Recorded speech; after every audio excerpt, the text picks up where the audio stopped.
তাহলে আজানটাকে দিব ইনশাআল্লাহ। তাহলে কি আজানের ধ্বনি আমাদের কাছে কি ভালো লাগে না খারাপ লাগে? কে ওই শুনানো মুরে আজানের ধ্বনি মর্মে মর্মে সেই সুর ভাজিল কি সমধুর, আকুল হইল প্রাণ নাছিল দমনি, কি যে মধুর আজানের সমুদ্র ধ্বনি। কথা বলেন ঠিক কিনা বলেন? আজান কাহারো বিরক্তির কারণ হতে পারে না। আজান যদি কাহারো বিরক্তির কারণ হয়, বাংলাদেশে থাকার অধিকার তার না।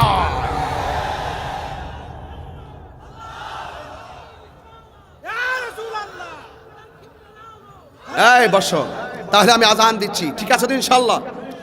আল্লাহু আকবার, আল্লাহু আকবার,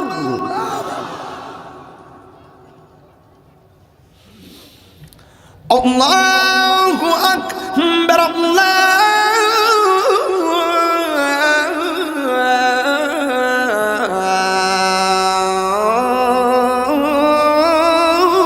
আল্লাহু আকবার।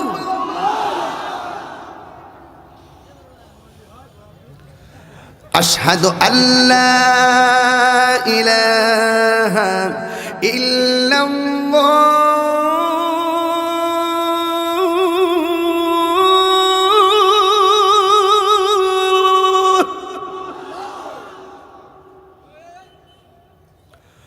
আশহাদু আল্লা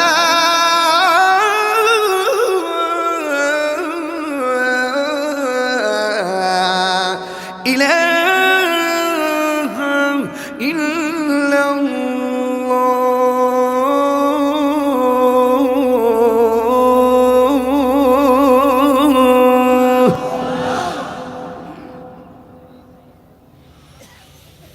আশহাদু আন্না মুহাম্মাদান রাসূলুল্লাহ,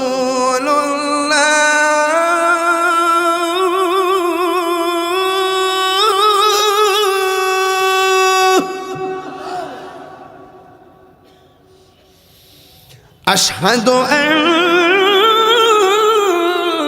মুহাম্মাদান রাসূলুল্লাহ।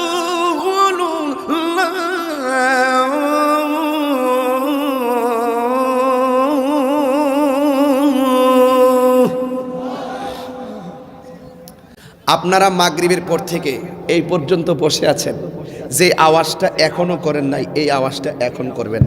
আমি আপনাদের সকলকে প্রথম ওয়াজে বলছিলাম ওমা খলাকতুল জিন্না ওয়াল ইনসা, আমি বিনা কারণে একটা কথা বলি না, আমার প্রত্যেকটা কথা লাস্ট সলিউশন ফিনিশিং আছে। একটা বলছেন যে আল্লাহ মানুষকে বানাইছে ইবাদত করার জন্য, আমি আপনাকে নামাজের জন্য কল করতেছি, আপনি আমার মনিবকে একটা ডাক দিবেন, এমন জোরে ডাক দিবেন যে আওয়াজটা এই মাহফিল আজকে আর হয় নাই। রাজি আছেন সবাই? আমরা কাকে ডাক দিব? হাইয়া আলাস সালাহ,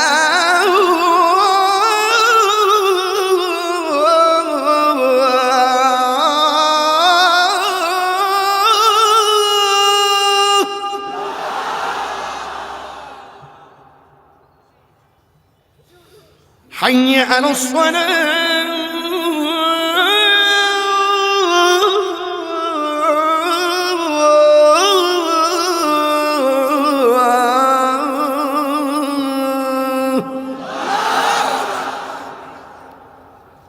একজনের প্রশ্ন করছিল যে আপনি কি খুশি? আমি বলবো আমি খুশি হওয়ার কিছু নাই, আমি আমার আল্লাহকে খুশি করতে চাই। তুমি আল্লাহকে খুশি করতে কথা বলো, তুমি কোন বক্তার মনোরঞ্জনকে গ্রহণ করে তার মনকে খুশি করতে কথা বলবা না। আমরা যাই শুনবো তাহিরের চেহারা নয়, তাহিরের মুখ দিয়ে যা বলবে এই কথা যদি কোরআন সুন্নাহ সম্মত হয়, তুমি আল্লাহকে রাজি করতে খুশি করতে গিয়ে ওই কথা মানতেই হবে, মানতেই হবে, মানতেই হবে। কথা বলেন ঠিক?